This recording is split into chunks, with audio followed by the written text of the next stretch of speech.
الحمد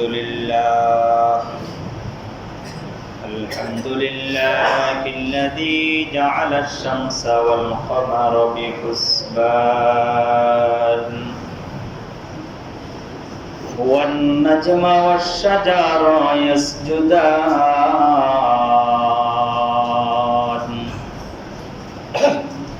وفضل زمانا على زمان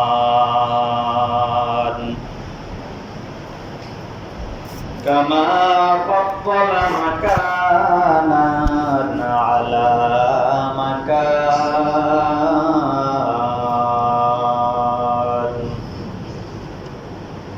وإنسانا على إنسان ونشهد أن لا إله إلا الله وحده لا شريك له ونشهد أن سيدنا وسندنا وحبيبنا وحبيب ربنا وطبيبنا وطبيب قلوبنا وأولانا ومولانا محمد صلى الله تعالى عليه وعلى آله وأصحابه وأزواجه وبارك وسلم تسليما كثيرا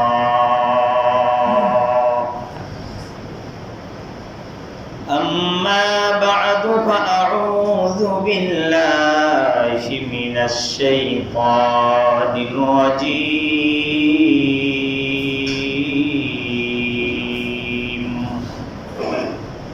بسم الله الرحمن الرحيم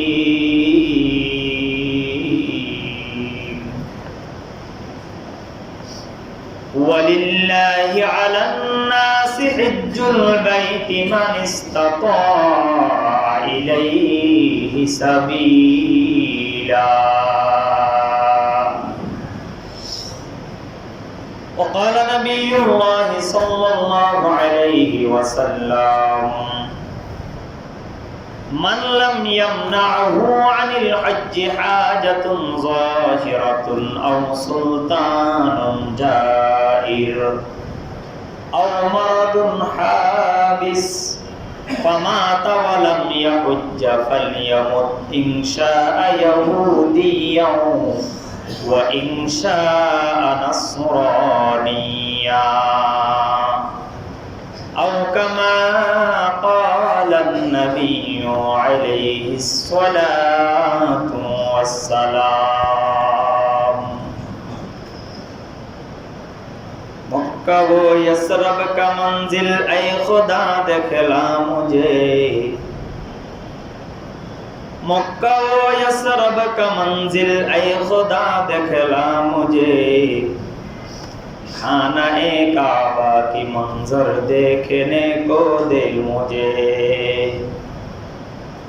گنبد خضرا دکھا دے روضہ اقدس مجھے درمیان قبر منبر بیٹھنے کو دے مجھے درمیان قبر منبر بیٹھنے کو دے مجھے درمیان کوہ مروہ و صفا جب دوڑ میں استلام حجر اسود سے مشرف کر مجھے استلام حجر اسود سے مشرف کر مجھے عشق لے کر جب وہ حاضر میمنہ بازار میں حضرت ابوبکر عمر سب کے ساتھی کر مجھے हजरत अबू बकर उम्र सबके साथी कर मुझे आखिरी लम्हा मदीना में गुजारो ऐ खुदा ता क़यामत को सजा दे गोरबो की ए मुझे ता क़यामत को सजा दे गोरबो की ए मुझे ला इलाहा इल्लल्लाह ला इलाहा इल्लल्लाह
আল্লাহ রব্বুল ইজ্জত ওয়াল জালালের দরবারে অশেষ শুকর, যিনি সুস্থ সবল রেখে আল্লাহ পাক রব্বুল আলামিনের মহান হুকুম সালাতুল জুমা আদায়ের লক্ষ্যে আমাকে আপনাকে মসজিদে আসার এবং বসার জন্য তৌফিক দান করেছেন। সকলেই কালিমাতুশ শুকর আদায় করব আলহামদুলিল্লাহ। এখন চলতেছে শাওয়াল মাস। শাওয়াল মাসের পরে যে দুইটি মোবারক মাসের আগমন হবে তা হলো জিলকদ এবং জিলহজ। জিলকদ এবং জিলহজ মাসকে হজের মাস বলা হয়। এই মাসের মধ্যে হাজিরা বিশ্বের বিভিন্ন প্রান্ত থেকে আল্লাহর গড় তাওয়াফের উদ্দেশ্যে সমবেত হন এবং 8 তারিখ, 9 তারিখ, 10 তারিখ এই 3 দিন মিলে হাজী সাহেবগণ হজের গুরুত্বপূর্ণ আরকানগুলা, ফরজ, ওয়াজিব এবং সুন্নতগুলা আদায় করে থাকে। আল্লাহ পাক রব্বুল আলামিন আমাদের যাদেরকে তৌফিক দিয়েছেন, আমরা অনেকেই তো খানায় কাবার তাওয়াফ এবং রাসূলের রওজা মুবারক জিয়ারত নসিব হয়েছে। যারা আমরা যেতে পারি নাই, আমাদের মধ্যে অনেকে আছেন যারা এই বছর যাবেন। বিভিন্ন সময় আমরা উমরা করে থাকি, তো এই জন্য এই সম্পর্কে কিছু আলোচনা। হজের আলোচনা করতে গেলে আমাকে আপনাকে সর্বপ্রথম যেই ঘরকে কেন্দ্র করে আমি আর আপনি হজ করে থাকি এই ঘর সম্পর্কে কিছু আলোচনা করতে হবে। আমি আর আপনি হজের যেই গুরুত্বপূর্ণ আরকানগুলো আদায় করি তার মধ্যে একটা হলো তাওয়াফে বাইতুল্লাহ। কুরআনে কারীমে আল্লাহ পাক রব্বুল আলামিন বাইতুল্লাহকে 5টি নামে নামকরণ করেছেন। কয় নামে? 5টি নামে। কাবা, কিবলা এবং মক্কা, এর মধ্যে পার্থক্য আছে। মক্কা হচ্ছে একটি শহরের নাম, আর খানা কাবা হলো আল্লাহ পাক রব্বুল আলামিনের ঘরের নাম। মক্কা শরীফের নাম আছে কোরআন শরীফের মধ্যে 10টা। কয়টা? 10টা। কোরআনের মধ্যেই আছে 10টা। কোথাও আল্লাহ পাক বলেছেন বাক্কা, কোথাও বলেছেন মাক্কা, কোথাও বলেছেন আল বালাদ, কোথাও বলেছেন আল বালাদুল আমিন, কোথাও বলেছেন গায়রি জি জারইন, এভাবে করে কোরআনে কারীম কোথাও বলেছেন উম্মুল কুরা। এভাবে করে কোরআনে কারীমের মধ্যে মক্কা শরীফের নাম আছে কয়টা? 10টা। আর কাবা, যাকে আমরা সিজদা করি, যেদিকে ফিরে আমরা সিজদা করি, এর নাম কোরআনে কারীমের মধ্যে আছে 5টা। এক নাম্বার হইল কাবা। জাআলাল্লাহুল কাবাতা বাইতাল কিয়ামাল লিন্নাস, কোরআনে একটা আয়াত আছে। আরেক জায়গাতে বলছেন কাবা না বলে বলছেন বাইতুল্লাহ, ওয়া তাহহির বাইতি লিত-তাইফিনা ওয়ার রুকআইস সুজুদ। তো বাইতি মানে হচ্ছে বাইতুল্লাহ। আরেক জায়গাতে আল্লাহ পাক এই ঘরের নাম দিয়েছেন কিবলা। ঘরের নাম দিয়েছেন কি? কিবলা। ফাওয়াল্লি ওয়াজহাকা শাতরাল মাসজিদিল হারাম ওয়া হাইসু মা কুনতা ফাওয়াল্লি শাতরা। এরপরে কোরআনে আল্লাহ পাক রব্বুল আলামিন আমাদের প্রথম কিবলা ছিল মসজিদে হারাম। এরপর এখান থেকে পরিবর্তিত হয়ে আমাদের কিবলা হয়েছে খানায়ে কাবা। কোথাও বলেছেন বাইতুল আতিক, বাইতুল ওয়ালিয়াতাওয়াফু বিল বাইতিল আতিক। আতিক মানে হলো সম্মানী, আতিক মানে হলো নিরাপদ, আতিক মানে হলো ইজ্জতওয়ালা, আতিক মানে হলো জালেমের জুলুম থেকে মুক্ত। এখানে যারা যায় তারা নিরাপদ হয়ে যায়। ওয়ামান দাখালাহু কানা আমিনা, যারা এই ঘরের মধ্যে প্রবেশ করে তারা নিরাপদ হয়ে যায়।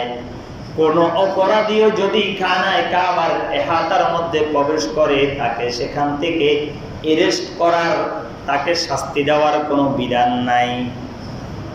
যারা সেখানে ঢুকবে সে নিরাপদ হয়ে যাবে। এই কারণে এটাকে বলা হয় বাইতুল আতিক। তো এভাবে করে আল্লাহ পাক কোরআনে কারীমে খানায় কাবাকে আমাদের সামনে পরিচিত করেছেন। এখন এই খানায়ে কাবার ইতিহাস কি, এটা কখন তৈরি করা হয়েছে, কখন থেকে এটার সূচনা হলো, উলামায়ে কেরাম তাফসীরের কিতাবের মধ্যে লেখেন খানায়ে কাবা 3 কারণে পৃথিবীর মানুষের কাছে সম্মানী। নাম্বার 1, খানায়ে কাবা দিয়ে আল্লাহ পাক রব্বুল আলামিন তার সৃষ্টির সূচনা করেছেন। এই দুনিয়াতে জমিন বলতে কোনো কিছু ছিল না। এই দুনিয়াতে সর্বপ্রথম জমিনের নাম হইল কাবা। নাম্বার 2, কাবা এটা হলো পুরা পৃথিবীর মধ্যখান, পুরা পৃথিবীর মধ্যখান। পুরা পৃথিবীকে আপনি যদি টেপ দিয়ে মাপ দেন, দেখবেন বরাবর মধ্যখানে হইল খানায়ে কাবার অবস্থান। নাম্বার 3, এই খানায়ে কাবা হলো আমাদের সৃষ্টির উৎস এবং আমাদের সৃষ্টির মূল। কারণ খানায়ে কাবার আগে দুনিয়াতে কোনো মাটি ছিল না। মাটি যেহেতু ছিল না, তাহলে আদমকে যে সৃষ্টি করা হয়েছে, আদমের সৃষ্টির আগেও খানায়ে কাবার সৃষ্টি হয়েছে। তো পুরো পৃথিবীর মধ্যে মাটি ছিল না, কি ছিল তাহলে? পুরা পৃথিবীটা ছিল জলাশয়, সমুদ্র। কি ছিল বলেন? সমুদ্র ছিল।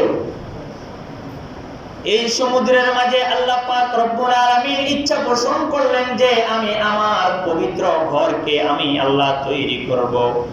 আল্লাহ পাক রব্বুল আলামিন তার আরশে মুআল্লা থেকে, যার উপরে আর কোনো কিছু নাই, গত জুমা বলছিলাম, সর্ব উপরে হলো আরশে আজিম। বলেন না সুবহানাল্লাহ।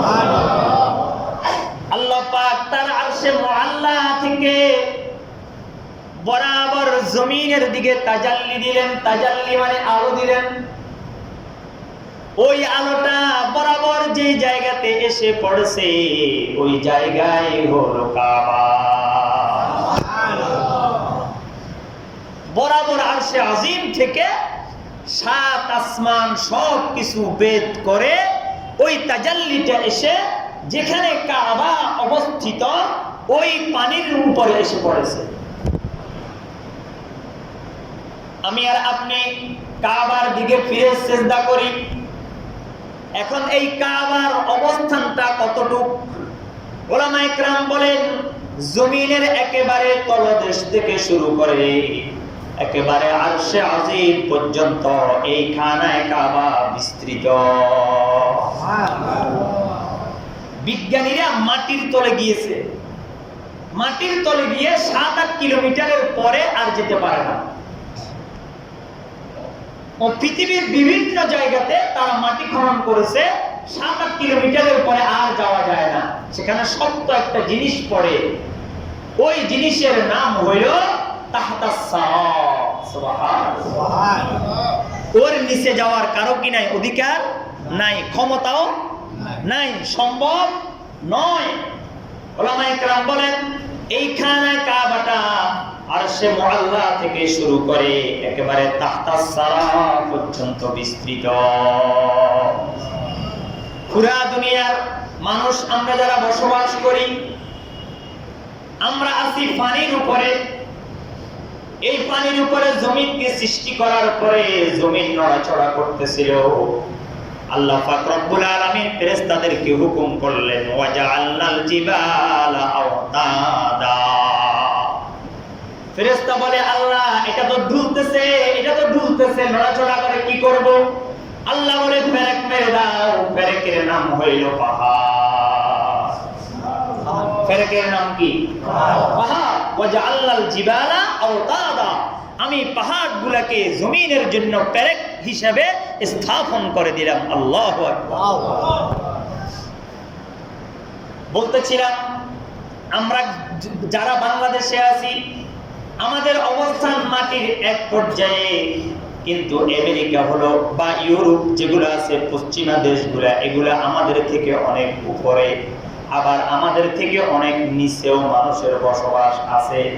এখন প্রশ্ন হলো সবাই তো আমরা পশ্চিম দিকে কাবার দিকে ফিরে আমরা নামাজ পড়ি, এখন খানায়ে কাবাটার দিকে তো বরাবর হয় না। উলামায়ে কেরাম বলেন না, তুমি জমিনের যে কোনো জায়গা থেকে সিজদা করো, ওই খানায়ে কাবা তোমার সামনে পড়ে যাবে। শুধু মক্কা শরীফে খানায়ে কাবা একটা ঘর আছে এটা শেষ নয়, বরং তাহতাস সারা থেকে আরশে মুআল্লা পর্যন্ত এটা বিস্তৃত। এই কারণে যখন আমরা বিমানে থাকি, বিমানের মধ্যে নামাজ পড়ার বিধান আছে না নাই? তো খানায়ে কাবা তো আছে, তো আপনি নামাজ পড়তেছেন উপরে, প্রশ্ন জাগেনি? এটার উত্তর হলো তাহতাস সারা থেকে আরশে মুআল্লা পর্যন্ত এই খানায়ে কাবার এরিয়া পুরাটা আল্লাহ পাক বিস্তৃত করে দিবেন। আল্লাহু আকবার। উলামায়ে কেরাম বলেন জমিনের একেবারে শেষ প্রান্ত থেকে শুরু করে উঠে এসে খানায়ে কাবাটা মক্কা শহরে জমিনের উপরে অবস্থিত হয়েছে। এই বরাবর প্রথম আসমানের মধ্যেও একটা কিবলা আছে। প্রথম আসমানে যারা আছে তারা ওটার দিকে ফিরিয়া নামাজ পড়ে, তার নাম হইল বাইতুল ইজ্জত। ওটা খানায়ে কাবার একেবারে বরাবর। হাদিসের মধ্যে আছে, হাদিস নবীর হাদিস, নবীজি হাদিসে বলেছেন যদি আরশে আজিম থেকে একটা পাহাড় জমিনের মধ্যে ছেড়ে দেওয়া হয়, এই পাথরটা আর কোথাও যাবে না, ওই পাথরটা বরাবর খানায়ে কাবার উপরে এসে পড়বে। তাহলে বুঝা গেল এটা একেবারে কি বরাবর। বলেন এটা একেবারে কি বরাবর। প্রথম আসমানে যারা আছে তারা বাইতুল ইজ্জত নামক কাবার দিকে ফিরিয়ে নামাজ পড়ে, যেটা আমাদের কাবার বরাবর। এভাবে দ্বিতীয় আসমান, তৃতীয় আসমান, চতুর্থ আসমান, ষষ্ঠ আসমানে যারা আছে তারা যেদিকে ফিরিয়ে নামাজ পড়ে ওটার নাম হচ্ছে বাইতুল মামুর, ওটাও খানায়ে কাবার বরাবর। সপ্তম আসমানে যারা আছে তারা যেদিকে ফিরিয়ে নামাজ পড়ে ওটার নাম হচ্ছে সিদরাতুল মুনতাহা, ওটাও খানায়ে কাবার বরাবর। সুবহানাল্লাহ। এখন খানায়ে কাবা আল্লাহ পাক কিভাবে সৃষ্টি করলেন? ফেরেশতাদেরকে বললেন, ফেরেশতারা আমি যে জায়গাতে তাজাল্লি দিয়েছি, পানির মধ্যে যে জায়গাতে তাজাল্লি দিয়েছি, এই জায়গার মধ্যে তোমরা জমিন সৃষ্টি করো। আল্লাহ পাকের হুকুমে পানির মধ্যে তরঙ্গ বেয়ে যায়, তরঙ্গ বয়ে বেড়ায়। নদীতে আপনি দেখবেন নদীতে পানির ঘুরে একটা আরেকটার সাথে ধাক্কা খাইতে খাইতে এক ধরনের ফেনা তৈরি হয়। কিছুক্ষণ পরে দেখবেন ওই ফেনাগুলা আস্তে আস্তে লাল বর্ণ ধারণ করে। কিছুক্ষণ পরে দেখবেন এর মধ্যে বড় একটা স্তূপ জমে যায়। আল্লাহ পাক রব্বুল আলামিনের তাজাল্লিফে ওই দিন আল্লাহ পাকের হুকুমে খানায়ে কাবা যেখানে আছে এখানে নদীর ফেনা জমতে জমতে সেখানের মধ্যে একটা লাল বর্ণ ধারণ করে সর্বশেষ আল্লাহ পাকের হুকুমে এটা মাটিতে রূপান্তরিত হয়ে যায়। সুবহানাল্লাহ। এরপরে এটা আস্তে আস্তে বড় হতে থাকে। বড় হতে হতে বর্তমানে পুরা আমরা যে জমিনে বসবাস করি, পুরা জমিনের মধ্যে যে পরিমাণের পানি আছে 4 ভাগের 3 ভাগ পানি আর 1 ভাগের মধ্যে মানুষের বসবাস, অর্থাৎ 1 ভাগ হইল মাটি। ওই মাটিটা খানায়ে কাবা থেকে আস্তে আস্তে বিস্তৃত হতে হতে বৃদ্ধি হতে হতে এই পর্যায়ে এসে পৌঁছেছে। আল্লাহ পাক জমিনকে বিস্তৃত করে দিলেন, খানায়ে কাবা থেকে সূচনা হলো। এরপরে আল্লাহ পাক রব্বুল আলামিন এবার আদমকে বানানোর সিদ্ধান্ত নিলেন। ফেরেশতাকে ডাক দিলেন। কোন ফেরেশতা? সাইয়্যিদুল মালায়েকা জিবরাইল। জিবরাইলকে ডাক দিয়া বললেন, জিবরাইল খুয মিনাল আরদি আদিমাহু, জমিনের উপরের অংশটা, উপরের চামড়াটা তুমি গ্রহণ করো। আদিম মানে হলো চামড়া, আদিম মানে হলো চামড়া। হযরত জিবরাইল আমিন পুরা জমিনের উপর থেকে একটা চামড়া নিয়ে নিলেন। এবে উলামায়ে কেরাম লেখেন, পৃথিবীতে অনেক ধরনের ভাষা আছে, 200-র উপরে বা 400-র উপরে ভাষা আছে। পৃথিবীর নানান দেশের মানুষ নানান ভাষায় কথা বলে। আল্লাহ পাক হযরত আদমকে সৃষ্টি করার সময় পুরা জমিন থেকে একটা চামড়া নিয়ে নিয়েছেন। কেন? এই আদমের সন্তানরা পৃথিবীর যেই কোনো প্রান্তে থাকুক না কেন, যাতে করে তারা কথা বলতে অসুবিধা না হয়, তারা যেন সকল ভাষার উপরে পারদর্শী হয়। বলেন সুবহানাল্লাহ। এখন জমিনের যে চামড়া আছে এটার নাম হলো আদিম। ওই আদিম থেকে যেহেতু হযরত আদমকে বানানো হয়েছে, এই কারণে তার নাম হলো আদম। সুবহানাল্লাহ বলেন। সুবহানাল্লাহ। জমিনের চামড়া থেকে হযরত আদমকে বানাইছে। হযরত আদম আলাইহিস সালাতু ওয়াস সালামকে আল্লাহ পাক রব্বুল আলামিন তৈরি করলেন। এর আগে খানায়ে কাবা তিনি তৈরি করেছেন। খানায়ে কাবা তৈরি করে আল্লাহ পাক রব্বুল আলামিন দুনিয়ার মানুষকে এটার দিকে ফিরে সিজদা দেওয়ার জন্য হুকুম দিয়ে দিলেন। এটা আমাদের কিবলা হয়ে গেল, সবচেয়ে সম্মানিত জায়গা হয়ে গেল। আল্লাহ পাক রব্বুল আলামিন আমাদের নবীকেও 17 থেকে 18 মাস পরে খানায়ে কাবার দিকে ফিরে নামাজ পড়ার জন্য বলে দিলেন। আর বলে দিলেন, বুনিয়াল ইসলামু আলা খামসিন শাহাদাতি আল্লা ইলাহা ইল্লাল্লাহ ওয়া আন্না মুহাম্মাদার রাসূলুল্লাহ ওয়া ইকামিস সালাতি ওয়া ইতাইজ যাকাতি ওয়া সাওমি রমাদান ওয়াল হজ্জ। আল্লাহ পাক ইসলাম ধর্মের ভিত্তি করে দিলেন 5টা: কালিমা, নামাজ, রোজা, হজ এবং যাকাত। হজটা আমাদের জন্য ফরজ করে দিয়েছেন কে? আল্লাহ।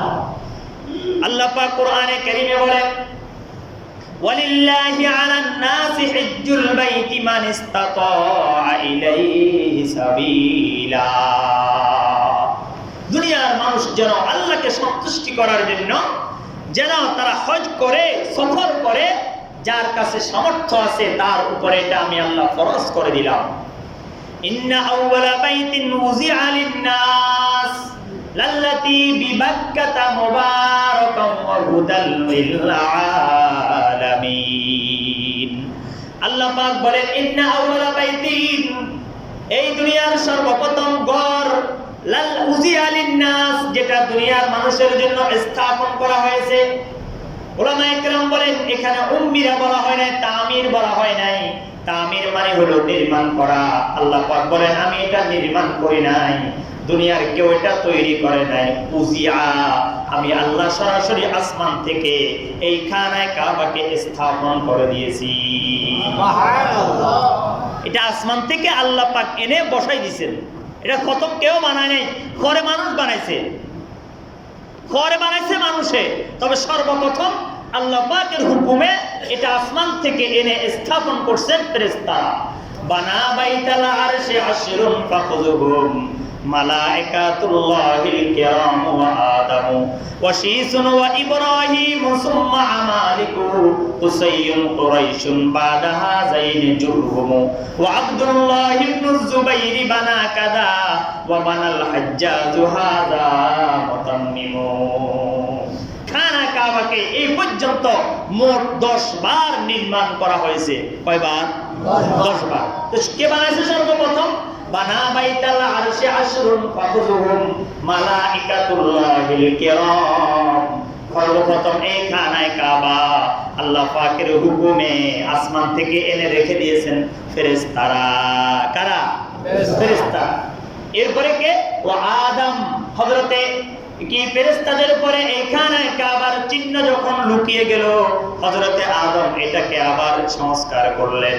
ওয়াশীসুন ওয়া ইব্রাহিম, এরপর হযরত শীস আলাইহিস সালাম বানাইছেন, এরপর হযরত ইব্রাহিম বানাইছেন। এভাবে করে করে সর্বশেষ কে বানাইছেন? ওয়া বানাল হাজ্জাজু হাযা মুতাম্মিমু, সর্বশেষ বানাইছেন একজন ইসলামী শাসক ছিল, তবে জালেম ছিল, তার নাম হলো হাজ্জাজ ইবনে ইউসুফ।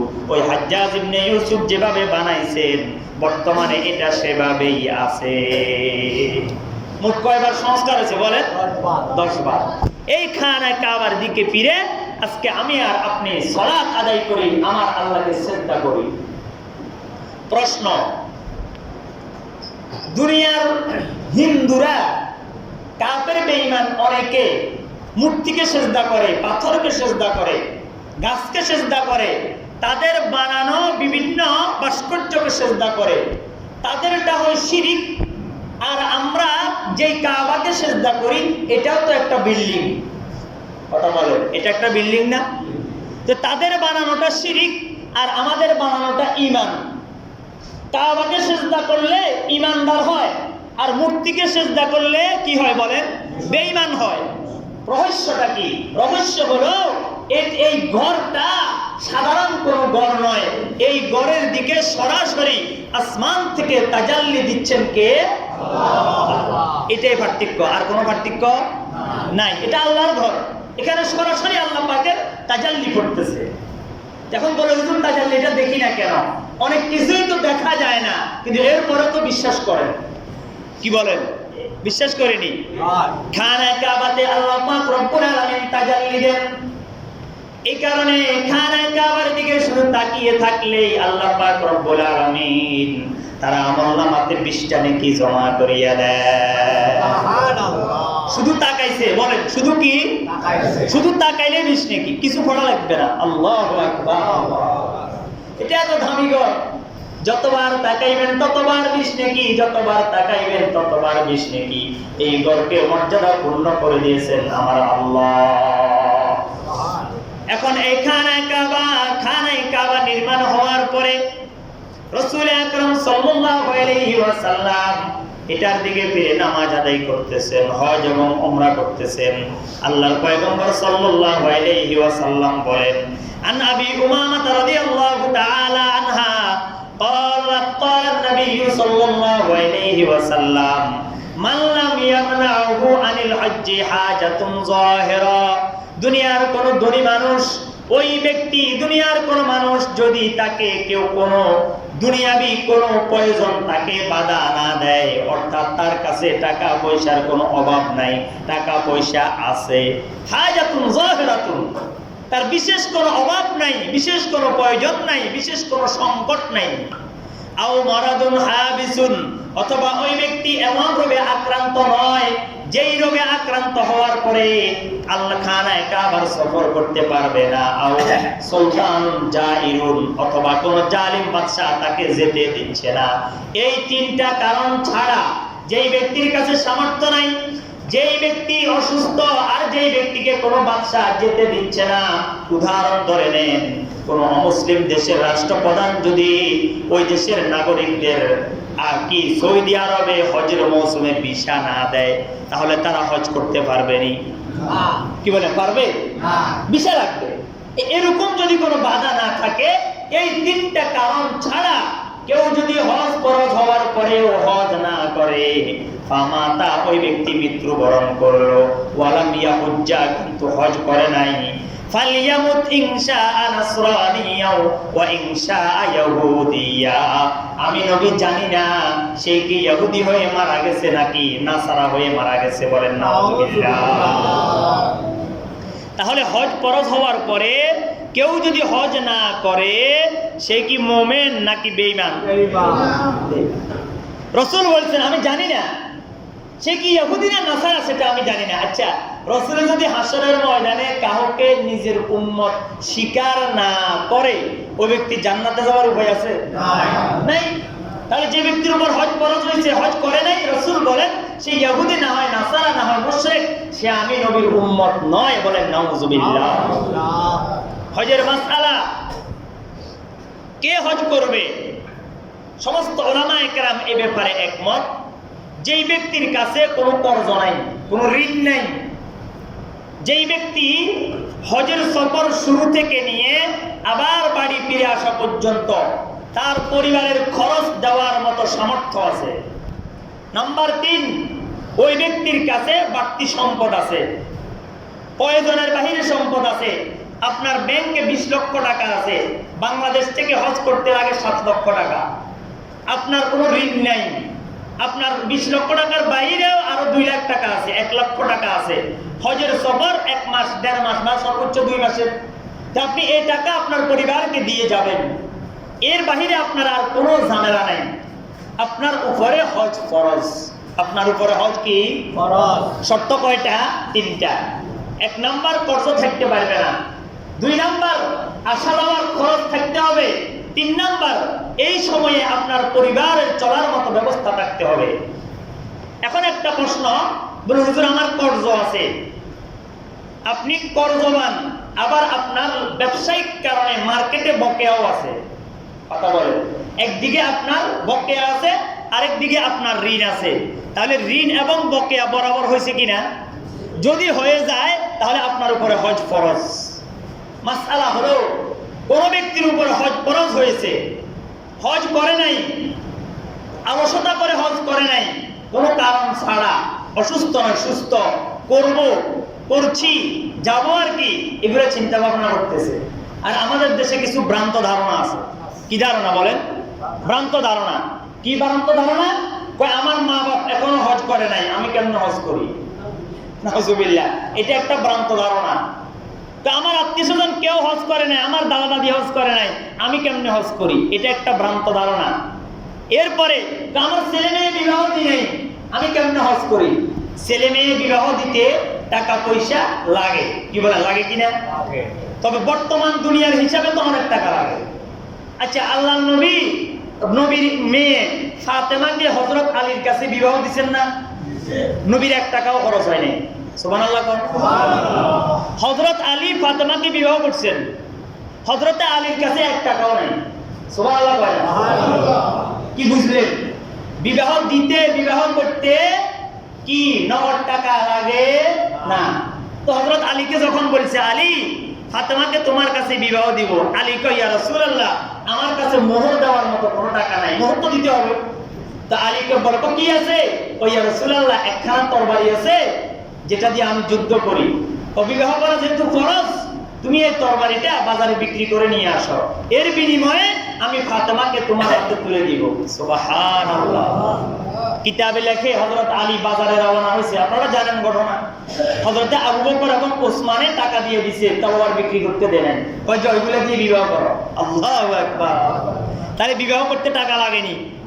লাগে না। আমরা সিস্টেম বানাই নিয়েছি, ওই 500 জন খাওয়াইতে হবে, স্বর্ণ দিতে হবে, এটা করতে হবে সেটা করতে হবে, এগুলো সব আমাদের বানানো। এই সমস্ত অজুহাত দিয়ে হজ থেকে বাঁচতে চাইবেন আর দুনিয়ার থেকে বাঁচতে পারবেন, তবে আল্লাহর দরবারে ধরা আছে না নাই? ভ্রান্ত ধারণা।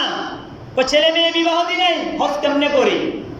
ও টাকা আছে আপনার ব্যাংকে, আরে আমার মেয়ে বিবাহের উপযুক্ত, আমি মেয়ে বিবাহ দিব। মেয়ের বিবাহ আপনি করে দেন, টাকা আছে হজ করে ফেলেন, টাকা আছে হজ করে ফেলেন। রাসূল আকরাম সাল্লাল্লাহু আলাইহি ওয়াসাল্লাম বলেন মান ইসতাতা আন ইয়াহুজ্জা ফালইস্তাজিল। যে ব্যক্তির কাছে হজের পরিমাণের টাকা আছে সে যেন দেরি না করে তাড়াতাড়ি হজ করে ফেলে। সুবহানাল্লাহ। এবার কোন মানুষ যদি হজ খরচ হয়েছে, অলসতা করে হজ করে নাই, পরে গরিব হয়ে গেছে, কঠিন মাসালা শোনেন, পরে গরিব হয়ে গেছে, এখন তার হজ মাফ হবে না, কারণ তোমার উপরে আগে খরচ ছিল, এখন তোমাকে ঋণ করে হলেও হজ করতে হবে। কারণ আগে কি ছিল বুঝে নাও, আগে কি ছিল? খরচ ছিল, টাকা ছিল, করে নাই, অলসতা করছে, এখন পরে গরিব হয়ে গেছে, হুজুরদেরকে আসিয়া বলে হুজুর আমার তোর উপর এখন হজ করা যায়, কি হয়েছে? হুজুর আগে টাকা পয়সা ব্যবসা বাণিজ্য অনেক ছিল, এখন তো কিছু নাই। না, এই সমস্ত অজুহাত চলবে না, যেহেতু তোমার উপরে আগে একদিন ফরজ হয়েছিল, সুতরাং এখন কর্জ করে হলেও তোমাকে এই ফরজ আদায় করতে হবে, যদি আদায় না করো ওই তোমার জন্য একই শাস্তি। বলেন নাউজুবিল্লাহ। এই কারণে হজ ফরজ হলে দেরি করা যাবে না। বলেন, হজ ফরজ হলে কি করা যাবে না? দেরি করা যাবে না, যখনই ফরজ হবে তখনই করতে হবে।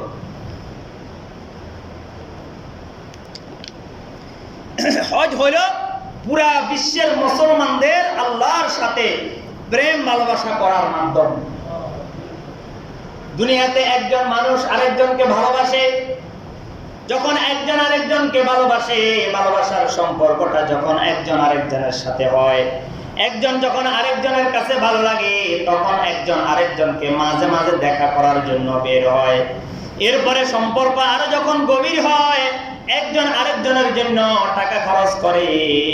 কোনো কারণে যদি একজন আরেকজনের সাথে দেখা সাক্ষাৎ হতে দেরি হয়, খানা পিনা বন্ধ হয়ে যায়। এভাবে আরো গভীর হতে হতে, খানা পিনা বন্ধ হতে হতে এক সময় ওই ব্যক্তি পাগল ভরা হয়ে যায়। ওলামা একরাম বলেন, আল্লাহ এবং মুমিনের সাথে ভালোবাসার সম্পর্কটাও ঠিক এমন। তুমি মুখ দিয়ে স্বীকার করছো, কালিমা পড়ছো, আশহাদু আল্লা ইলাহা ইল্লাল্লাহ ওয়া আশহাদু আন্না মুহাম্মাদার রাসূলুল্লাহ, তোমার সাথে আল্লাহর সাথে প্রেম ভালোবাসা শুরু হয়ে গেছে।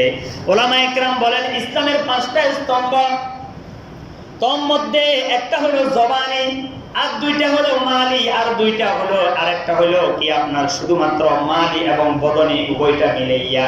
যেমন কালিমা, এটা শুধু আমরা মুখ দিয়া বললেই হয়, এটার জন্য কোনো টাকা লাগে না। নামাজ, এটা হলো ইবাদতে বদনি, এখানের মধ্যে নামাজ পড়তে কোনো টাকা লাগে না। কি বলেন? আজকে জুমার নামাজ পড়তে আসছেন যে নুরিয়া মসজিদ, কি আপনার থেকে টাকা নেবেনি? নিবে না। আরেকটা হলো রোজা, এটা হলো ইবাদতে বদনি, শুধু উপাস থাকলেই হয়ে যায়। কিন্তু আর 2টা যে আছে, হজ এবং যাকাত, এটা হলো ইবাদতে বদনি এবং ইবাদতে মালি উভয়টা। যাকাত এটা শুধু ইবাদতে মালি, শুধু টাকা দিয়ে দিলে হয়, কোনো কষ্ট এখানে করা লাগে না। কিন্তু হজের মধ্যে 2টাই আছে, কষ্টও লাগে, টাকাও লাগে। বলেন, কষ্টও লাগে, টাকাও লাগে। এটা হচ্ছে ইবাদতে মালি এবং বদনি। ওলামা একরাম বলেন, একজন আরেকজনের সাথে প্রেম ভালোবাসার সম্পর্ক যখন গভীর হতে থাকে, তখন একজন আরেকজনের সাথে দেখা করার জন্য মাঝে মাঝে বের হয়। আল্লাহ বলে, বান্দা তুমি যে আমাকে ভালোবাসো, এই ভালোবাসার প্রমাণ দেওয়ার জন্য তুমি দৈনিক 5 বার আমার সাথে দেখা করার জন্য আসবা, মসজিদে এসে তুমি আমাকে সিজদা দিবা, তোমার সাথে আমি আল্লাহর দেখা সাক্ষাৎ এবং কথোপকথন হবে। এরপরে ওলামা একরাম বলেন, প্রেম ভালোবাসা যখন আরো গভীর হবে, ওই প্রেমিক প্রেমিকা যেরকম একজন আরেকজনের জন্য টাকা খরচ করে, তুমিও আমার জন্য টাকা খরচ করো, বছরে একবার তুমি আমার জন্য যাকাত দিয়ে দাও। এরপরে সম্পর্ক গভীর হতে হতে একজন আরেকজনকে না পাইলে উপাস থাকে। আল্লাহ বলে, বান্দারে তুমি যে আমাকে ভালোবাসো, এই ভালোবাসার প্রমাণ দাও, বছরে 12 মাসের মধ্যে 1 মাস তুমি আমাকে খুশি করার জন্য তুমি উপাস থাকো। তার নাম কিয়া? রোজা। ওলামা একরাম বলে, এবার উপাস থাকিও হয় না, প্রেম ভালোবাসা আরো গভীর হয়ে গেছে, একজনের সাথে আরেকজনের বিচ্ছেদ হয়ে গেছে। এবার ছেলেও মেয়ের জন্য পাগল হয়ে গেছে, মেয়েও ছেলের জন্য পাগল হয়ে গেছে। আল্লাহ বলে, বান্দারে তুই যে আমাকে ভালোবাসস, এখন তুই পাগলের বেশ ধরিয়া, নিজের জামা কাপড় সবকিছু খুলিয়া, 2টা কাপড় দিয়া পাগলের বেশ ধরিয়া তুই আমাকে নাম ধরিয়া ডাক, লাব্বাইক আল্লাহুম্মা লাব্বাইক লা শারীকা লাক লাব্বাইক, লাব্বাইক আল্লাহুম্মা লাব্বাইক লা শারীকা লাক লাব্বাইক, ইন্নাল হামদা ওয়ান নি'মাতা লাকা ওয়াল মুলকা লা শারীকা লাক। বান্দা যেন পাগল হয়ে পাগলের বেশ ধরে ধরে আল্লাহকে শুধু ডাকতে ডাকতে থাকে। ওই প্রেমিক প্রেমিকা যেরকম একজন আরেকজনের জন্য। ইউসুফ জুলাইখার কিচ্ছা আপনারা জানেন।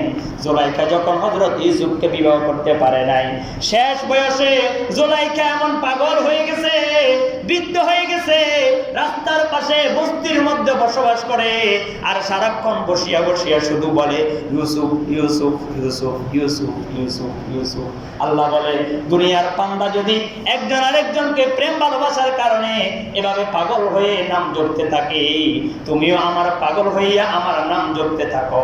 লাব্বাইক আল্লাহুম্মা লাব্বাইক লা শারীকা লাক লাব্বাইক ইন্নাল হামদা ওয়ান নি'মাতা লাক ওয়াল মুলকা লা শারীকা লাক। আল্লাহ পাক রব্বুল আলামিন আমাদের সবাইকে, যারা এখনো মক্কা মদিনা যেতে পারি নাই, আল্লাহ পাক যেন আমাদেরকে মক্কা মদিনার পাগল হিসেবে কবুল করেন, বলেন আমিন।